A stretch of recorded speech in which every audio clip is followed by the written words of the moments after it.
हरे कृष्णा। स्वागत है आपका हमारे YouTube चैनल शिव और शक्ति में। हिंदू धर्म में मंगलवार का दिन श्री हनुमान जी को समर्पित होता है, लेकिन ज्येष्ठ माह के मंगलवारों का विशेष महत्व है। इन्हें बड़ा मंगल या बुढ़वा मंगल कहा जाता है। उत्तर भारत, विशेषकर उत्तर प्रदेश में यह दिन भक्ति, सेवा और हनुमान आराधना के विशाल उत्सव के रूप में मनाया जाता है। यह भक्ति और चमत्कार का अद्भुत संगम है। बुढ़वा मंगल एक ऐसा पावन पर्व है जो आस्था, इतिहास और पौराणिकता से गहराई से जुड़ा है। यह दिन केवल एक मंगलवार नहीं, बल्कि राम भक्त हनुमान जी की अमर भक्ति, शक्ति और सेवा भावना को समर्पित एक अत्यंत दिव्य तिथि है। मान्यता है कि यह परंपरा महाभारत काल में घटित एक अद्भुत घटना से जुड़ी है, जिसमें श्री हनुमान जी ने स्वयं प्रकट होकर भीम जैसे बलशाली पांडव को उनकी मर्यादा का पाठ पढ़ाया था। कहा जाता है कि महाभारत काल में जब भीम को अपनी शक्ति पर घमंड हो गया था, तब प्रभु श्री राम के परम भक्त हनुमान जी ने एक बूढ़े बानर का रूप धारण करके उन्हें सबक सिखाया था। यह लीला ज्येष्ठ माह के अंतिम मंगलवार को हुई थी। तभी से यह दिन बुढ़वा मंगल कहलाया। एक और मान्यता यह भी है कि इसी दिन प्रभु श्री राम और हनुमान जी का पहला पावन मिलन हुआ था। वह क्षण जब भक्त और भगवान का संगम हुआ और दुनिया को सच्ची सेवा और भक्ति का आदर्श मिला। इतना ही नहीं, इतिहास के पन्नों में लखनऊ की भी एक विशेष भूमिका है। जब नवाब वाजिद अली शाह के समय शहर में महामारी फैली, तब अलीगंज के प्राचीन हनुमान मंदिर में एक वृद्ध भक्त ने विशाल भंडारे का आयोजन करवाया और सच्चे मन से हनुमान जी की पूजा की। कहते हैं उसी दिन चमत्कार हुआ और महामारी समाप्त हो गई। तब से लखनऊ में बुढ़वा मंगल एक महापर्व के रूप में मनाया जाता है, जिसमें लाखों भक्त प्रसाद और भंडारे का लाभ उठाते हैं। तो आइए जाने उस बुढ़वा मंगल की अद्भुत कथा, जहाँ जुड़ी है महाभारत की गाथा, राम हनुमान का मिलन और नवाबी लखनऊ की श्रद्धा और सेवा की परंपरा। हम आपको हनुमान जी के बड़े मंगल की पावन कथाओं का श्रवण कराएंगे। अतः आपसे निवेदन है कि आप सभी कथाओं को श्रद्धा भाव से पूरा अंत तक अवश्य सुने। कथा का आरंभ होता है जब महाभारत का समय था और घमंड ने बल को अंधा कर दिया था। पांचों पांडव वनवास में थे। एक दिन की बात है, महाबली भीम जंगल में भ्रमण कर रहे थे। वे गर्व से भरे हुए थे, क्योंकि उनके पास असीम बल था। उनका आत्मविश्वास धीरे धीरे घमंड का रूप लेने लगा था। वे सोचने लगे, संसार में मुझसे बलशाली कोई नहीं। मैं अकेले ही दुष्टों का नाश कर सकता हूँ। मुझे किसी की आवश्यकता नहीं। यह घमंड श्री हनुमान जी को स्वीकार न था, क्योंकि वे जानते थे कि घमंड विनाश का कारण बनता है और सच्चे योद्धा को विनम्रता का आभूषण ही शोभा देता है। श्री राम के भक्त हनुमान जी ने भीम को सबक सिखाने का निश्चय किया। हनुमान जी ने एक बूढ़े और दुर्बल बानर का रूप धारण किया। वे एक संकरे वन मार्ग में अपनी पूंछ फैलाकर लेट गए और ऐसा प्रतीत करने लगे जैसे कोई थका हारा वृद्ध विश्राम कर रहा हो। कुछ समय बाद भीम उसी मार्ग से गुजरे और उन्होंने उस बानर से कहा, हे बानर, मार्ग से हटो, मुझे जल्दी है। वृद्ध बानर बोले, हे पुत्र, मैं वृद्ध हूँ, दुर्बल हूँ।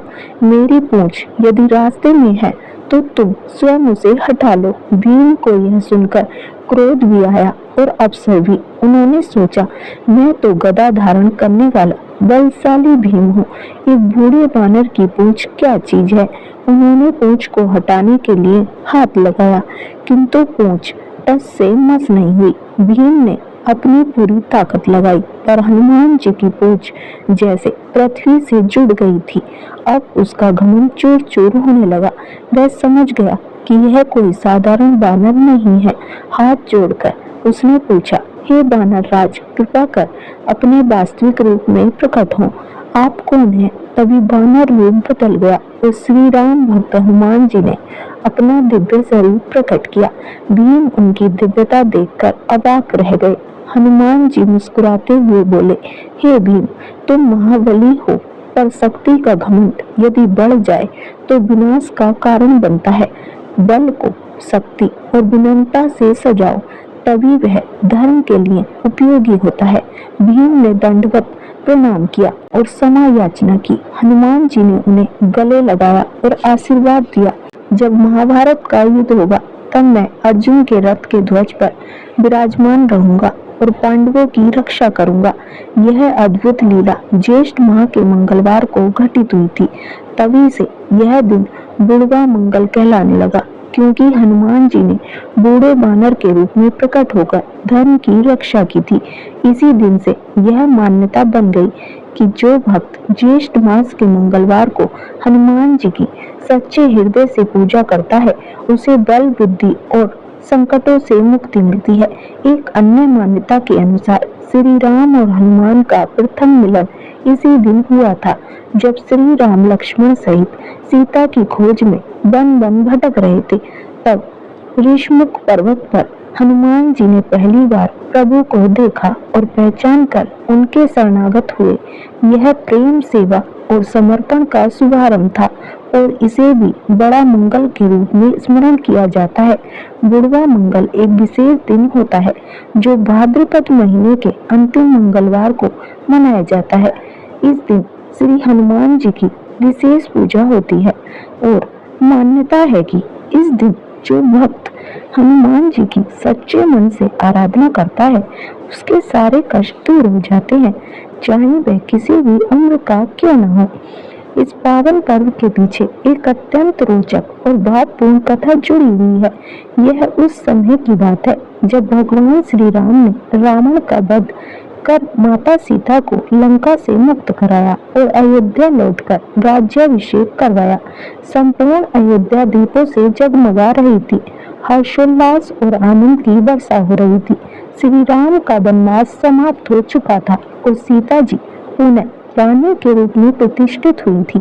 जब सब कुछ शांत हो गया तो वानर सेना धीरे धीरे विदा होने लगी।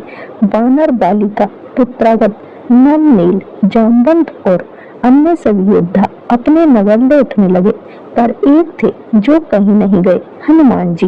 वे श्री राम के चरणों में ऐसे रम गए थे जैसे नदी सागर से मिलकर उसमें विलीन हो जाती है। श्री राम के चरण ही उनके लिए अब सब कुछ बन गए थे। एक दिन सीता ने श्री राम जी से कहा, नाथ, हनुमान जी ने जो कुछ हमारे लिए किया है वह तो देवताओं के लिए भी असंभव था। लंका जलाना, संजीवनी लाना, मेरी खोज करना, यह सब किसी साधारण जीव के बस की बात नहीं है। मुझे लगता है हमें उन्हें कोई अमूल्य भेंट देनी चाहिए। श्री राम मुस्कुराए, सीते, हनुमान का प्रेम निरपेक्ष है, वह कुछ मांगते नहीं, पर यदि तुम्हारा भाव शुद्ध है तो उन्हें जो भी दोगी वह हृदय से स्वीकार करेंगे। माता सीता ने एक सुंदर मोतियों की माला बनाई। वह माला न सिर्फ कीमती थी बल्कि उसमें प्रेम, आभार और वात्सल्य के भाव भरे थे। सीता जी ने बड़े सम्मान के साथ वह माला हनुमान जी को भेंट की। हनुमान जी ने वह माला अपने हाथ में ली और आंखों से लगाई, फिर एक एक मोती को अपने दांत से काटने लगे। सभा में सभी स्तब्ध रह गए। लक्ष्मण जी ने आश्चर्य से पूछा, हनुमान जी, आप यह क्या कर रहे हो? यह माँ सीता की दी हुई माला है, आप इसे क्यों काट रहे हैं? हनुमान जी ने अत्यंत सरल भाव से उत्तर दिया, मैं देख रहा हूँ कि इन मोतियों में राम और सीता का नाम है या नहीं। यदि इनमें उनका नाम नहीं है तो यह मेरे किसी काम की नहीं। यह सुनकर सभा में मौन छा गया। सभी की आंखों में श्रद्धा के आंसू आ गए। तभी किसी ने पूछा, तो हनुमान जी, आपके भीतर राम और सीता का नाम है क्या? हनुमान जी ने मुस्कुराकर अपना सीना चीर दिया। और क्या दृश्य था! वाह! उनके हृदय में, रुधिर में, हर एक रोम में केवल राम और सीता ही बसते थे। राम का नाम तो उनकी आत्मा की नाड़ी बन चुका था। सभा में भक्ति की बाढ़ आ गई। वहां उपस्थित सभी लोग स्तब्ध रह गए। हनुमान की भक्ति केवल सेवा या शक्ति का प्रदर्शन नहीं थी, वह आत्मा का समर्पण थी। मान्यता है कि यह दिन, जब यह प्रसंग घटित हुआ था, भाद्रपद मास का अंतिम मंगलवार था। तभी से यह दिन बुढ़वा मंगल के रूप में प्रसिद्ध हो गया। इसका अर्थ सिर्फ बूढ़ों का मंगल नहीं, बल्कि यह संदेश है कि भक्ति कभी वृद्ध या युवा नहीं होती। कहते हैं लखनऊ में नवाब वाजिद अली शाह के समय एक विकराल महामारी फैली, हर ओर मृत्यु का भय व्याप्त था। तब एक वृद्ध भक्त ने हनुमान जी की विशेष पूजा करके एक विशाल भंडारा करवाया और सच्चे मन से प्रार्थना की। चमत्कार हुआ, महामारी थम गई। उसी दिन मंगलवार था और तभी से लखनऊ में इसे बुढ़वा मंगल के रूप में बड़े धूमधाम से मनाया जाने लगा। बुढ़वा मंगल केवल एक व्रत या परंपरा नहीं है, यह हमें सिखाया है कि भक्ति उम्र की मोहताज नहीं होती। सच्चा भक्त अपने स्वामी के बिना किसी दिखावे के समर्पण करता है। प्रभु का नाम ही सर्वोच्च आभूषण होता है। यदि हम भी हनुमान जी की तरह निष्काम भाव से प्रभु की भक्ति करें, तो हमारे जीवन की सारी कठिनाइयां मिट जाती हैं। इस बुढ़वा मंगल पर एक प्रण ले, मैं भी हर मंगलवार को हनुमान चालीसा पढ़ूंगा, प्रभु का नाम जपूं, बिना किसी अहंकार के सेवा करूंगा। जय श्री राम, जय बजरंगबली। बुढ़वा मंगल की मंगल में शुभकामनाएं। अब कथा आती है बुढ़वा मंगल की और श्री राम के पृथ्वी से प्रस्थान के बहुत वर्षों बाद कलयुग का समय आया। सभी देवी देवता अपने लोकों में चले गए, परंतु हनुमान जी अमर थे, चिरंजीवी। वे पृथ्वी पर भक्तों की रक्षा के लिए विचरण करते रहते। एक बार की बात है, काशी नगरी में एक बूढ़ा ब्राह्मण हनुमान जी का परम भक्त था। उसकी उम्र 90 वर्ष के करीब थी। उसके कोई संतान नहीं थी और वह अत्यंत निर्धन था, लेकिन उसका विश्वास था कि जब तक प्राण है तब तक राम नाम और हनुमान जी का स्मरण नहीं छोड़ूंगा। वह हर मंगलवार को गंगा स्नान करता, हनुमान मंदिर में दीप जलाता और प्रसाद चढ़ाता। उसकी भक्ति देखकर लोग उसे बुढ़वा हनुमानिया कहने लगे। एक दिन मंगलवार को जब वह मंदिर जा रहा था, अचानक मार्ग में गिर पड़ा। लोगों ने सोचा कि इसका अंतिम समय आ गया है, पर तभी चमत्कार हुआ।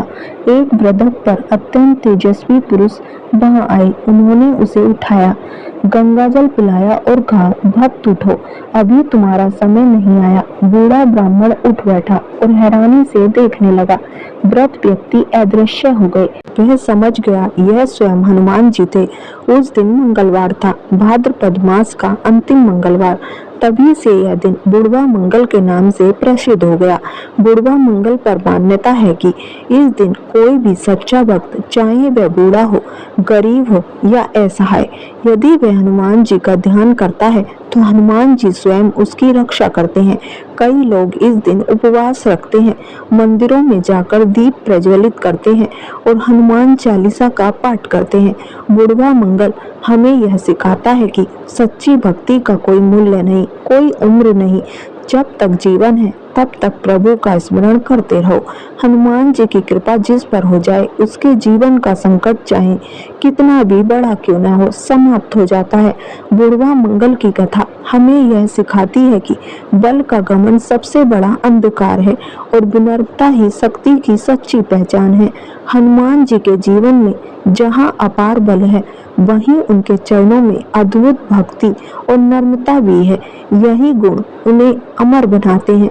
जो इस दिन श्रद्धा से उनका स्मरण करता है, उसे भय, रोग, संकट और घमंड चारों से मुक्ति मिलती है। हे प्रभु, हमें भी ऐसी ही भावना दो। हमारे हृदय में सेवा, दया और भक्ति का दीप जलता रहे। बजरंगबली की जय। जय श्री राम। हर हर महादेव। जय श्री कृष्णा। अगर वीडियो पसंद आई हो तो वीडियो को लाइक करें, चैनल को सब्सक्राइब करें और कमेंट बॉक्स में जय श्री राम अवश्य लिखें। धन्यवाद।